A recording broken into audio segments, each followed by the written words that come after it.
Hello guys, welcome back to my channel সঙ্গীজ blog. আর একটা নতুন ভিডিওর সাথে সবাইকে ওয়েলকাম জানিয়ে শুরু করছি আর একটা নতুন ভিডিও। তো তোমরা তো টাইটেল থাম্বনেল দেখে বুঝতেই পেরে গেছো আজকে তোমাদের সাথে কী শেয়ার করব। তো আজকে শেয়ার করব আমার প্রেগনেন্সি জার্নিটা তোমাদের সাথে। আমার প্রেগনেন্সি জার্নি থেকে ওটাই তোমাদের সাথে শেয়ার করব। তো প্রথমে দিনটা আমি তোমাদেরকে বলি, যে দিনটা আমি আর কি টেস্ট করেছিলাম। তো দিনটা ছিল 12ই আগস্ট, মানে আমার বার্থডে, যেদিনকে আমার 12ই আগস্টে বার্থডে। তো তার আগে মানে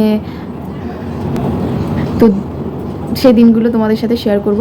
তখন কি হয়েছে না হয়েছে, এক একটা সময়, এক একটা মুহূর্ত আমার কেমন কেটেছে বা কী, সবটাই তোমাদের কাছে বলবো।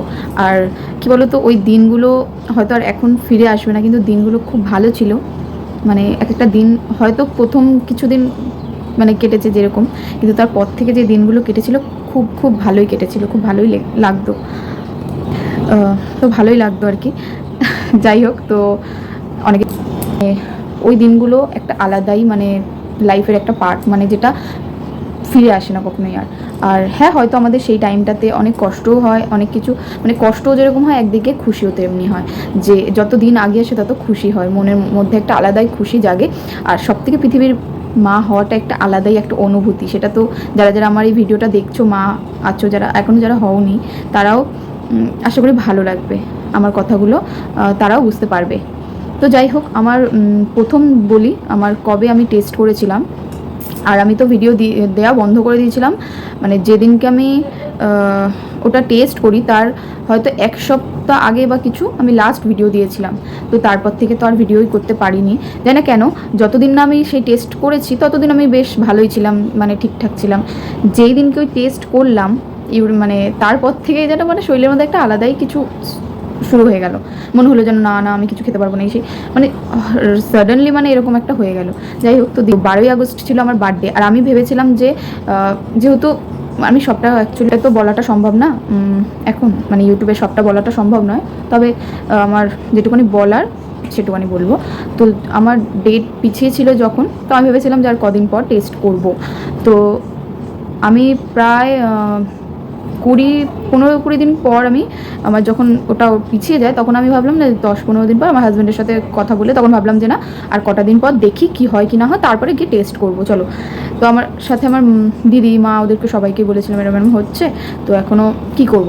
তো দিদি মা বললো যে দেখ, টেস্ট কর কিছুদিন পর পর, আর কদিন দেখে নে। তো আমি ভাবলাম চলো ঠিক আছে, বাড়ির সবাই বলছে যে গেলে তো কদিন পরেই টেস্ট করি। তো তো সেই দিনটা আসলো আমার জীবনে, যে দিনটা আমি আর কি টেস্ট করব। আমি পেগা নিউজে টেস্ট করেছিলাম, অ্যাকচুয়ালি এখন সবাই ওটাই করে, তাই তো আমিও পেগা নিউজে করেছিলাম টেস্ট। আর কী বলতো, আজকে ভিডিওটা কিন্তু অনেকটাই বড় হবে, বুঝতেই পারছো। প্রেগনেন্সি জার্নি আমি না বলতে পারি, পার্ট 1 পার্ট 2 করে আমি দেবো। তো যাই হোক, তো আমি তার আগের দিন ওটা আনাই, পেগা নিউজটা আমার হাজব্যান্ডকে দিয়ে। তো আনার পরে আমি ভাবলাম ফার্স্ট যেটা মর্নিংয়ের যে ইউরিনটা হয়, ফার্স্ট ইউরিন, ওটা দিয়েই করতে হয় অ্যাকচুয়ালি। ওটা দিয়ে করলে খুব ভালো হয় আর কি, যেটা আমি শুনেছি আর সবাই যেটা বলেছে। আর আমার যাই হোক, একটু ইউটিউবে এইসব দেখে টেকে একটু যেটা আমার জানা। তো যাই হোক, আমি ভোরবেলা মানে সকাল, সেদিন দিনটা না আমার আমার দিনটা ঠিক মনে পড়ছে না, বাট আমার 12ই আগস্ট যেটা করেছিলাম সেটা আমার মনে আছে পুরোপুরি। দিনটা আমার একদমই মনে নেই, দিনটা যদি মনে আসে কখনো তোমাদের সাথে শেয়ার করব।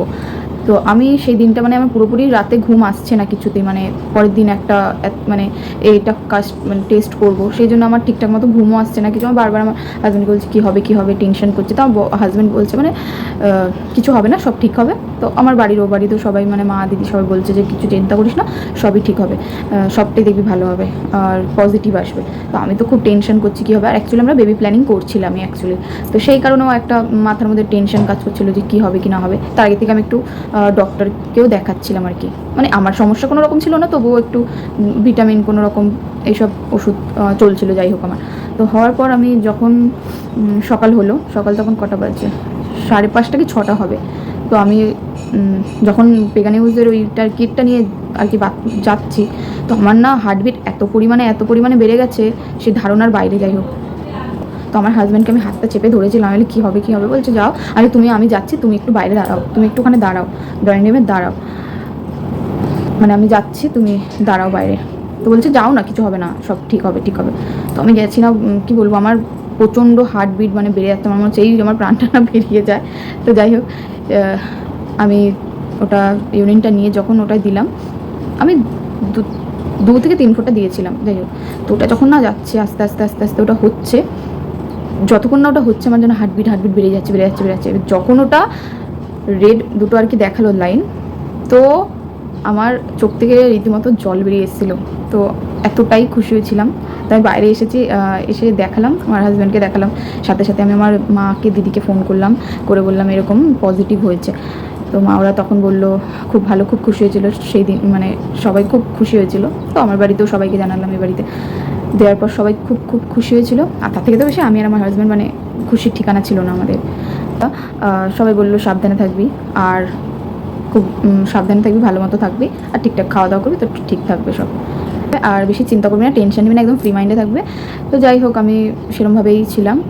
তো তার মানে যেদিন আমি টেস্ট করি তার পর দিন থেকেই না আমার কেমন গা গুলানো শুরু করে দিল। এতদিন কিন্তু হয়নি, যেই আমি ওটা করে নিলাম তারপর থেকে আমার গা গুলানো স্টার্ট হয়ে গেল। কিছু খেতে ইচ্ছা করছে না, কিছু করছে না।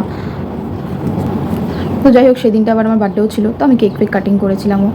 আর তারপর সেদিনকে চিকেন হয়েছিল, তো বার্থডে যেহেতু তোমার হাজব্যান্ড চিকেন করেছিল, আর হয়েছিল যাই হোক কত কিছু হয়েছিল। তো আমার না সেদিন থেকে আর কিছু খেতে ইচ্ছাই করছে না মোটামুটি, যাই না কেন, যেই টেস্ট করলাম তারপর থেকে একদমই কিছু খেতে ইচ্ছা করলো না, যে কিছু খেতে পাচ্ছি না, মানে কিছু গন্ধ সহ্য করতে পারছিলাম না। তো সাডেনলি আমার এরকম হওয়া শুরু হয়ে গেল। এবারে আস্তে আস্তে যত মানে দিন যাচ্ছে আমি একদমই কিছু খেতে পাচ্ছিলাম না, জলটা খেলেও না বমি হয়ে যাচ্ছিলো, মানে কিছু তো খেতেই পাচ্ছিলাম না, তারপরে জলও খাচ্ছি, জল খেলেও আমার বমি হয়ে যাচ্ছিলো। তো কিছুই তো খেতে পারছি না, এবার কি করব। তো হরলিক্স এনে রেখেছিলো আমার জন্য, তো হরলিক্স খেতাম, সেটাও আমি খেয়ে সহ্য করতে পারতাম না। প্রায় 1 থেকে 3 মাস অবধি আমার এরকম হয়েছিল, পুরো 1 থেকে 3 মাস টানা। আর আমার যেদিন মানে পজিটিভ হয়েছে, মানে আর কি টেস্ট করার পর, তারপরেই আমি ডাক্তার দেখাই আর কি। তো আমার হাজব্যান্ড যেই মানে আর কি ডক্টরের কাছে নিয়ে গেছিলো, তার নাম আমি বলে দিচ্ছি। তো উনি আমাদের এই বেহালা সাইডেই বসেন, তো উনি এই বেহালাতেই বসেন, আমাদের বাড়ির একদম কাছে একটা চেম্বার ছিল, তো ওখানেই বসতেন উনি। তো আমি ওখানেই ওনাকে দেখাতে যেতাম। তারপরে ওই কিছু কারণবশত এখানে উনি চেম্বারটা বন্ধ হওয়ার পর একদম বেহালা চৌরাস্তা, যারা বেহালায় আছো তারা যদি আমার ভিডিওটা দেখে থাকো, তো উনি ওখানে বসতো। তারপরে তো আমি ওখানেও গেছিলাম, ওখানে হয়তো চেক আপ করাতে গেছিলাম, আই থিঙ্ক 1 থেকে 2 বার গেছিলাম, না যেন একবারই গেছিলাম ওখানে ওনাকে চেক আপ করাতে। তারপরে তো উনি হোয়াটসঅ্যাপে আমার কোনো রকম কিছু প্রবলেম হলে ওনাকে বলতাম, উনি বলতে গেলে হোয়াটসঅ্যাপে আমাকে ওষুধের নাম লিখে দিত বা কিছু করতো, তো আমি সেটা আমার হাজব্যান্ড আমাকে এনে দিত। যাই হোক, তো তারপরে ওনাকে ছবিও পাঠিয়ে দিতাম যে ম্যাম এই ওষুধটা এনেছি, এটা কি ঠিকঠাক। তো উনি হোয়াটসঅ্যাপ থেকে আমাকে গাইড করে দিত অনেক কিছুই। সত্যি কথা বলতে উনি খুব ভালো ছিল। নাম ছিল অনুশ্রী মণ্ডল, আর আমি লেডি ডক্টরই দেখাতাম প্রথম থেকেই, আর লাস্ট অব্দি ওনাকেই আমি দেখিয়ে গেছিলাম। তো যাই হোক, তারপরে তো একদমই খাওয়া দাওয়া বন্ধ হয়ে যাওয়ার পরে একদমই আমি বিছনার সাথে একদমই লেগে গেছিলাম আর কি। আমাকে দেখার মতো ছিল না, মানে আমি নিজেকে নিজে আয়নাতে দেখতাম না, মানে জাস্ট ভাবতাম এটা আমি মানে এরকম হয়ে গেছি। যাই হোক, একদমই কিছু খেতে পারতাম না বন্ধুরা, মানে জল খেলেও জলটাও বমি করে ফেলতাম। 3 মাস পুরো কিছুই খেতে পারতাম না, মানে এতটা কষ্ট হয়েছে না, মনে হচ্ছিলো যেন আমার মানে এতটাই আমার কি বলবো, নিজেকে নিজে দেখতে পারতাম না। তোমাদের আমি একটা ফটো দেখিয়ে দিচ্ছি, সাইডে দেখে নিও, আমি দিয়ে দেবো, তো তোমরা দেখে নিও প্লিজ। তো তারপরে তো একদমই কিছু খেতে পারতাম না। তো ডাক্তারের কাছে গেছিলাম যখন ফার্স্ট চেক আপ করাতে, 3 মাসে না কত মাসের চেক আপ করাতে গেছিলাম। তো ওখানে আমার একদম প্রেশার তখন একদমই লো, মানে একদমই লো ছিল, প্রেশার একদমই লো ছিল। তখন আমাকে বলেছিল বারবার নুন চিনির জল খেতে, কারণ আমি খেতেই পারতাম না, একদমই কিছু না খেতে পারলে কী হবে আমার, তাই না?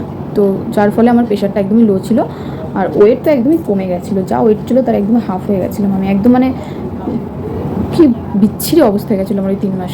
তো এই 3 মাসের কথা বাদ দিলাম। এবারে তারপরে যখন আমার 4 মাস পেরোলো, 4 মাসে পড়লাম, তারপরে 4 মাসটা কোনো ওরকমও গেল। 5 মাসে যখন পড়লাম আমি, সেই দিনে বাড়িতে মাছ হয়েছিল, কি মাছ, কাতলা মাছ হয়েছিল। তো সেই দিন মানে তখন আমার 5 মাসে পড়ি এরকম আর কি, না যেন 4 মাসে এরকমই হবে।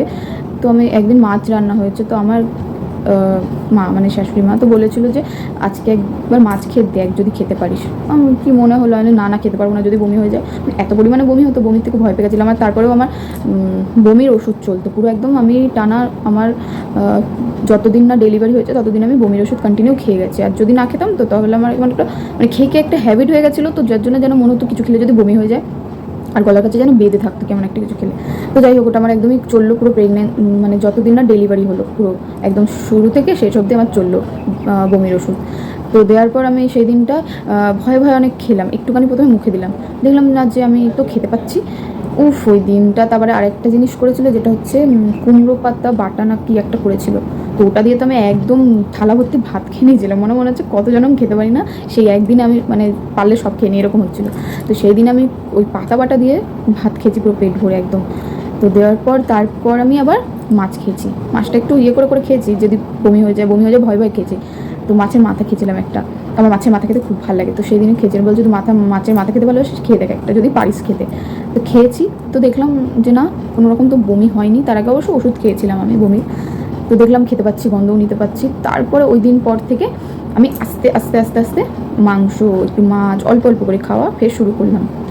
তখন আমার মানে ওটা আবার খেতে খেতে ঠিক হয়ে গেল, দেখলাম একদম যে না, এবার আর সবাই এটা তো বলে যে 5 মাসের পর থেকে আর কোনো রকম বমি হবে না, কোনো কিছু হয় না, খাওয়ার আর কোনো প্রবলেম হয় না।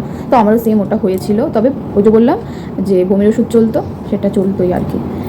তো আমার সোনা এখন ঘুমাচ্ছে, যার জন্য আমি এখন ভিডিওটা করলাম, ওকে ঘুম পাড়িয়ে রেখার আমি মাত্র তোমাদের সাথে ভিডিও শেয়ার করতে বসে গেছি। তারপরে তো খেতে শুরু করলাম, করার পর থেকে ডক্টর আমাকে একটা প্রোটিন, মানে যখন আমি আবার চেক আপ করাতে যাই সেকেন্ড টাইম 5 মাসে ফের গেছিলাম, তো আমার তো একটা মনে হয় 3 মাসে একটা টিটেনাস দিয়েছিল, আর একটা 5 মাসে না কত মাসে না, আমার না সব ভুলে খেয়ে ফেলেছি। তো তখন আমার দুটো, এখন করে তো দুখানাই টিটেনাস আর কি দেয় প্রেগনেন্সিতে, আগে যেটা নাকি 3টে না 4টে দিত জানি না ওটা, তো এখন 2টো করেই তো দেয়। তো তারপরে যখন ওনাকে আবার সেকেন্ড টাইম আমি 5 মাসে গেলাম চেক আপ করাতে, তো আমাকে আমি বলেছিলাম যে এখন থেকে তো কোনো রকম প্রোটিন পাউডার বলো কিংবা মাদার হরলিক্স, এগুলো তো 5 মাস থেকেই দেয় খেতে। তো আমি ওনাকে বলেছিলাম যে এখন কি আমি মাদার হরলিক্স খেতে পারবো? আর আমি আর আমার হাজব্যান্ড গেছিলাম, আর আমার শাশুড়ি মা গেছিলো, 3জন আমরা গেছিলাম। আর আমি যখনই যেতাম আমরা 3জনই যেতাম মানে দেখাতে, চেক আপ করতে।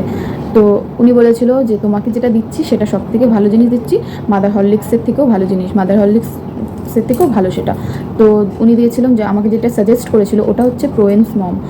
তো ওইটা আমাকে 2 টাইম খেতে বলেছিল, এক হচ্ছে সকালে, এক হচ্ছে সন্ধ্যাবেলা। তো 2 টাইম খেতে বলেছিল। আর ওটা আমি কত ডেলিভারি হওয়া অবধি আমি ওটা খেয়ে গেছি। আর আমি না কী করতাম বলো তো, ওটা 2 টাইম আমি খেতাম না ইচ্ছাকৃত করে, ওটা 1 টাইম খেতাম। কখনো কখনো আমার হাজব্যান্ড আর কি বলতো কি তুমি ওটা খাওনি বা কিছু, তখন আমি ওই খেতাম 2বার, আর নয়তো বেশিরভাগ আমি 1 টাইমই খেতাম। তো ওই প্রোটিন পাউডারটা আমি প্রায় 5 থেকে 6 মানে আর কি ডাব্বা খেয়েছিলাম। খাওয়ার পর তো আমি তো একদম গোলগাপ্পা হয়ে গেছিলাম। তারপরে একদমই তোমাদের সাথে সেই ফটোটাও আমি শেয়ার করবো, যখন আমি একদম গোলগাপ্পা আলু হয়ে গেছিলাম। তো আমি সেই ফটোটাও তোমাদের সাথে শেয়ার করছি, দেখে নিতে পারো, আমার সাইডে দেওয়া রয়েছে। তো আমার প্রথম যে 3 মাসের যে ছবিটা, আর এখন মানে তারপরে যেই ছবিগুলো সেইগুলো শেয়ার করছি তোমাদের সাথে, দেখো। তো দেখতে পারলে, তো তোমরা ছবিটা তো দেখতে পাচ্ছ কেমন গোলগাপ্পা হয়ে গেছিলাম তারপরে। তো তারপরে হচ্ছে গিয়ে আমার ওনাকে তো দেখাতামই, ওনার নাম ছিল অনুশ্রী মণ্ডল, যেটা তোমাদের বললাম। তো ওনাকেই আমি দেখিয়ে গেছি প্রথম থেকে লাস্ট অবধি। তো আমার ইচ্ছে ছিল ওনার হাতেই আর কি আমার ডেলিভারিটা হোক। তো উনি